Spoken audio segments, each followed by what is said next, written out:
जनाब सदर और ख़वातीन और हज़रात, इससे पहले कि आप शेख भिखारी का सीरियल देखें, मैं 2-3 बातों की वजाहत करना ज़रूरी समझता हूँ। पहली चीज़ ये कि मैंने अफसाने लिखे, तनकीदें लिखी, किताबें लिखे, सब कुछ किया।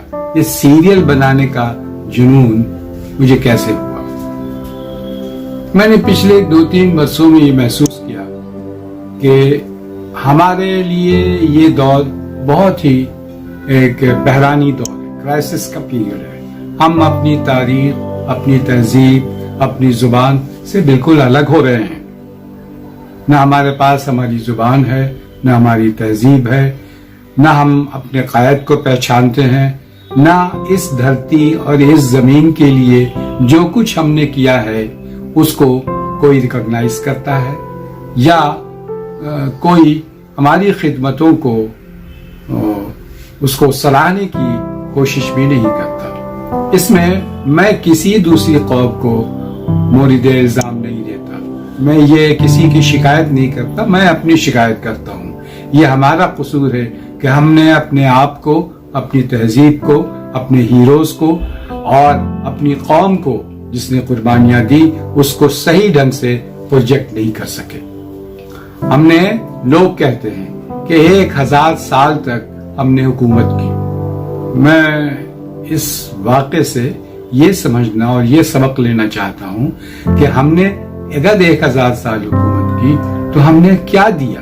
हमने जुबान दी, हमने तहजीब दी, हमने इमारत बनाए, हमने बंगाल से पेशावर तक की सड़कें बनाई, सराय खाने बनाए, पोस्टल का इंतजाम किया और हमने इस मुल्क को एक एडमिनिस्ट्रेशन दिया, एक मुल्क बनाया। ये एक मुल्क नहीं था, ये छोटे छोटे टुकड़ों में, रजवाड़ों में बटा हुआ था। हमने उसको एक बहुत बड़ा मुल्क बनाया, ताकतवर मुल्क बनाया और ताकि वो हमारी पहचान हो सके। तो हमारी पहचान या हमारे जो बादशाह आए, सलातीन आए, वो लुटेरे नहीं थे।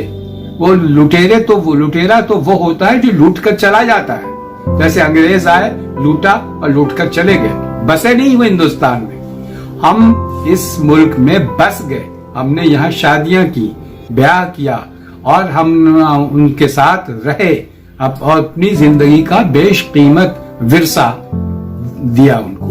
मैं इस सिलसिले में एक बेहद अहम बात की तरफ आपका इशारा करना चाहता हूं, आपकी तरफ, कि कितने मुसलमान हिंदुस्तान आए थे? 1000, few thousand, few lakhs। तो फिर ये कैसे 800 वर्षों तक या 900 वर्षों तक कैसे यहां रह गए? इसका मतलब ये है कि हमारा जो निजाम था पिछले 800 वर्षों में वो इस लायक नहीं था कि वो सरवाइव कर सके। और फिर यही हुआ मुसलमानों के साथ भी। जब अंग्रेज आए तो 200-250 वर्षों तक वो यहां रह गए। इसका मतलब ये कि मुसलमान जो अपनी तहजीब बहुत कुछ लेकर आए थे उसमें आगे बढ़ने की ताकत नहीं थी। और वो नई और साइंटिफिक जो तहजीब थी जो अंग्रेजों के जरिए हिंदुस्तान में आ रही थी, मशीनी दौर की तहजीब आ रही थी, वो उसके सामने हमारी तहजीब टिक नहीं सकी। इसलिए वो बहुत आसानी से हिंदुस्तान पे कब्जा कर लिया उन्होंने और 250 साल तक या 200 साल तक वो यहां रह गए। हमारा कहना यह है कि ये सीरियल हमने इसलिए बनाया है ताकि हम अपने माजी के आईने में अपनी कौम की तंजीम कर सके, अपनी कौम को एक बेहतर रास्ता बता सके, उनके अंदर कौमियत का एहसास पैदा करे, उनके अंदर वतन परस्ती की ताकत पैदा करे, उनको साइंटिफिक तर्ज जिंदगी की तरफ रुजू करे, उन्हें ये बताने का शऊर उनमें बेदार करें कि हिंदुस्तान एक ऐसा मुल्क है जो मुख्तलिफ कौमों का, मुख्तलिफ तहजीबों का, मुख्तलिफ धर्मों का मुल्क है। ये किसी एक धर्म, किसी एक कौम का मुल्क नहीं है। इसलिए ये जो सीरियल बन रहा है इसमें जहां रानी की झांसी का जिक्र होगा, जहां हजरत महल का जिक्र होगा, हिंदू राजा झारखंड में गुजरे हैं उनका जिक्र होगा, बल्कि एक पूरी जिंदा तस्वीर होगी हमारे बादशाहों की, हमारे राजाओं की और हमारे नौजवानों की। आपको मालूम होगा کہ 1795 ईस्वी में सबसे पहली बार झारखंड में संथाल बगावत हुई थी, और इसी बगावत को ये बगावत आहिस्ता आहिस्ता बढ़ते हुए उसने पूरे झारखंड को अपने हिसार में ले लिया। और उसके बाद फिर 1857 की जंग आज़ादी का वक्त आता है और झारखंड ने तमाम दूसरे लोगों की तरह इनको इसमें हिस्सा लिया। उसके बाद आप बिल्कुल हाल में देखिए, जो कुछ हमारे बाहर के मुल्कों से हम पर हमले हुए, उनमें हमारे बहुत फौजी मारे गए, जो झारखंड में हिंदू भी थे, मुसलमान भी थे, आदिवासी भी थे, गैर आदिवासी भी थे। तो ये जहां जहां ये तंग नजरी आती है, वहां ये समझ लीजिए कि वो तंग नजरी अगर कोई शख्स लाता है तो वो दुश्मन है वतन का, कोई कौम लाती है तो वो दुश्मन है वतन की, कोई तहजीब लाती है तो वो दुश्मन है वतन की। ये पहचानना बहुत जरूरी है। और हमको भारत कैसा मुल्क है, हम भारतीय हैं, हमारा एक बावजूद इख्तिलाफात के हम वतन परस्त हैं, हम अपने मुल्क से मोहब्बत करते हैं और इसकी खातिर हम जान देते हैं। मैं इसी सिलसिले में अपनी एक नज्म भारत माँ जो मैंने लिखी है, जो बहुत मकबूल हुई है, उसका हिस्सा आपको सुनाए। भारत माँ।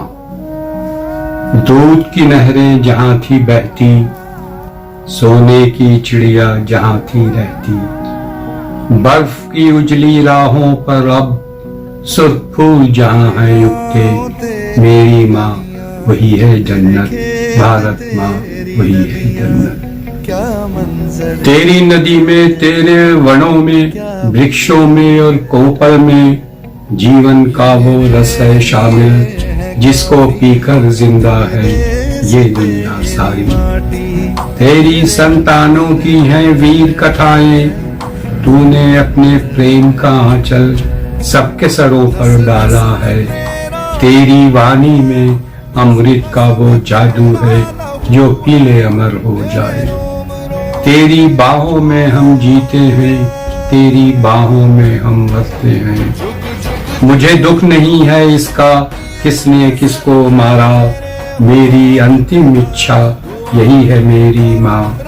मैं जैसे भी मरूं और जहां भी मारा जाऊं, तेरी मिट्टी की खुशबू से मेरा कफन बनाया जाए। तेरी गोद में सोकर नया जन्म फिर मेरा हो।